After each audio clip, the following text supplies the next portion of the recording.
Cristóbal Colón. Fue un navegante, cartógrafo, realizó el llamado descubrimiento de América. La vida temprana de Colón es oscura, pero los eruditos creen que nació en la República de Génova entre el 25 de agosto y el 31 de octubre de 1451. Su padre era Domenico Colón, un tejedor de lana que trabajaba en Génova y Savona, y su madre fue Susana Fontanarosa. Tenía 3 hermanos, Bartolomeo, Giovanni Pellegrino y Giacomo, así como una hermana llamada Bianchinetta. Se presume que su idioma nativo fue un dialecto genovés, aunque probablemente Colón nunca escribió en ese idioma. En uno de sus escritos dice que se hizo a la mar a los 14 años. En 1470, la familia Colón se trasladó a Savona, donde Domenico se hizo cargo de una taberna. En 1473, Colón comenzó su aprendizaje como agente comercial de las ricas familias Spinola, Centurion y Di Negro de Génova. Más tarde, hizo un viaje a Quíos, una isla del Egeo entonces gobernada por Génova. En 1479 o 1480 nació el hijo de Colón, Diego. Entre 1482 y 1485, Colón comerció a lo largo de las costas de África Occidental, llegando al puesto comercial portugués del Mina en la costa de Guinea, en la actual Ghana. Antes de 1484, Colón regresó a Porto Santo y descubrió que su esposa había muerto. Regresó a Portugal para liquidar su patrimonio y llevar consigo a su hijo Diego. Partió de Portugal hacia Castilla en 1485, donde encontró una amante en 1487, una huérfana de 20 años llamada Beatriz Enríquez de Arana. Es probable que Beatriz conociera a Colón cuando estaba en Córdoba, lugar de reunión de muchos comerciantes genoveses, y donde se ubicaba a intervalos la corte de los reyes católicos. Beatriz, soltera en ese momento, dio a luz al hijo de Colón, Fernando Colón, en julio de 1488, llamado así por el monarca de Aragón. Siendo ambicioso, Colón finalmente aprendió latín, portugués y castellano. Leyó mucho sobre astronomía, geografía e historia, incluidas las obras de Claudio Ptolomeo, Imago Mundi de Pier Cardinal Dailly, los viajes de Marco Polo y Sir John Mandeville, la historia natural de Plinio y el libro del Papa Pío II, Historia Rerum Ubique Gestarum, entre otras. Colón no era un hombre erudito. Sin embargo, estudió estos libros, hizo cientos de anotaciones marginales en ellos, y salió con ideas sobre el mundo que eran característicamente simples y fuertes y, a veces, incorrectas. Datos curiosos. A pesar de un concepto erróneo popular de lo contrario, casi todos los occidentales educados de la época de Colón sabían que la Tierra es esférica, un concepto que se había entendido desde la antigüedad. Las técnicas de navegación celeste, que utiliza la posición del Sol y las estrellas en el cielo, habían sido utilizadas durante mucho tiempo por los astrónomos, y comenzaban a ser implementadas por los marineros. Alrededor de 1484, Colón propuso su viaje planeado al rey Juan II de Portugal. El rey presentó la propuesta de Colón a sus asesores, quienes la rechazaron. En 1488, Colón volvió a apelar a la corte de Portugal, y Juan II le concedió de nuevo una audiencia. Esa reunión también resultó infructuosa. Colón buscó audiencia con los monarcas Fernando II de Aragón e Isabel I de Castilla, que habían unido varios reinos de la península ibérica al casarse y gobernaban juntos. El 1 de mayo de 1486, una vez concedido el permiso, Colón presentó sus planos a la reina Isabel, quien, a su vez, los remitió a una comisión.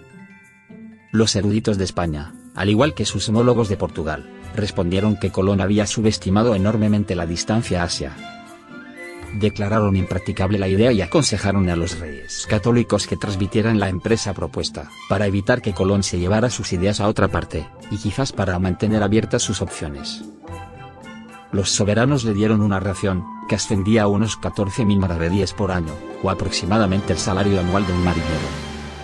Colón también envió a su hermano Bartolomé a la corte de Enrique VII de Inglaterra, a preguntar si la corona inglesa podría patrocinar su expedición, pero fue capturado por piratas en el camino, y solo llegó a principios de 1491. En ese momento, Colón se había retirado al convento de la Rábida, donde la corona española le envió 20.000 maravedíes para comprar ropa nueva, e instrucciones de volver a la corte española para reanudar las discusiones. Colón esperó en el campamento del rey Fernando hasta que Fernando Isabel conquistaron Granada, el último bastión musulmán en la península ibérica. En enero de 1492, un consejo encabezado por el confesor de Isabel, Hernando de Talavera, encontró inverosímil la propuesta de Colón de llegar a las Indias. Colón se había ido a Francia cuando intervino Fernando, primero enviando a Talavera y al obispo Diego de Zá a apelar a la reina. Isabel fue finalmente convencida por el escribano del rey, Luis de Santángel, quien argumentó que Colón llevaría sus ideas a otra parte, y se ofreció a ayudar a organizar la financiación. Entonces Isabel envió un guardia real a buscar a Colón. En las capitulaciones de Santa Fe de abril de 1492, el rey Fernando y la reina Isabel le prometieron a Colón que si tenía éxito, se le otorgaría el rango de almirante, y se le nombraría virrey y gobernador de todas las nuevas tierras que pudiera reclamar para España.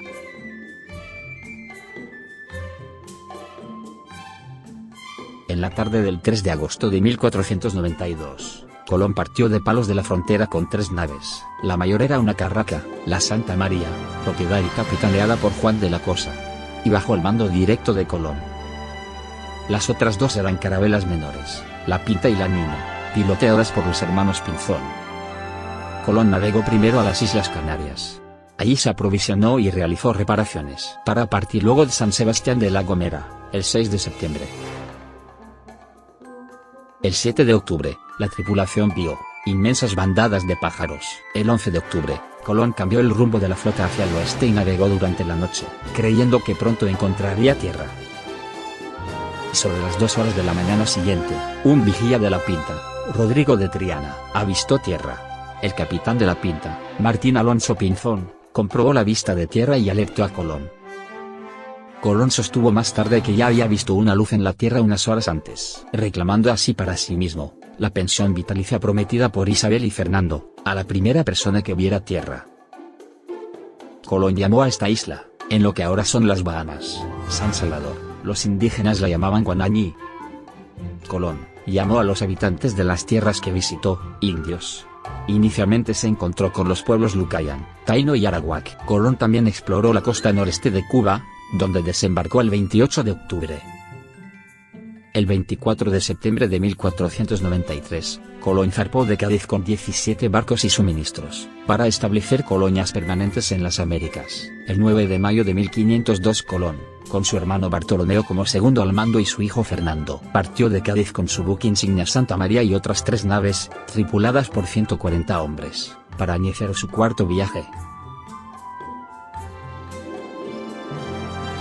Colón siempre había reclamado la conversión de los no creyentes como una de las razones de sus exploraciones, pero se volvió cada vez más religioso en sus últimos años. Colón produjo 2 libros durante sus últimos años, un libro de privilegios, 1502, que detalla y documenta las recompensas de la corona española, a la que creía él y sus herederos se titularon, y un libro de profecías, 1505, en el que se utilizaron pasajes de la Biblia para situar sus logros como explorador en el contexto de la escatología cristiana. En sus últimos años, Colón exigió a la corona española que le diera el 10% de todas las ganancias obtenidas en las nuevas tierras, tal y como estipulan las capitulaciones de Santa Fe. La corona no se sintió obligada por ese contrato y sus demandas fueron rechazadas. Enfermedad de Cristóbal Colón. Durante una violenta tormenta en su primer viaje de regreso, Colón, entonces de 41 años, sufrió un ataque de lo que en ese momento se creía que era gota, un tipo de artritis.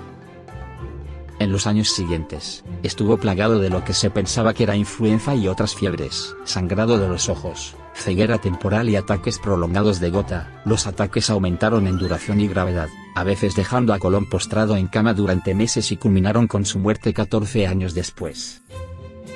Según el estilo de vida de Colón y los síntomas descritos, los médicos modernos sospechan que sufría de artritis reactiva, en lugar de gota. Tras su llegada a Sanlúcar de su cuarto viaje, y la muerte de la reina Isabel, Colón, enfermo, se instaló en Sevilla en abril de 1505. Continuó obstinadamente suplicando a la corona que defendiera sus privilegios personales y los de su familia. El 20 de mayo de 1506, a los 54 años, muere Colón en Valladolid, España.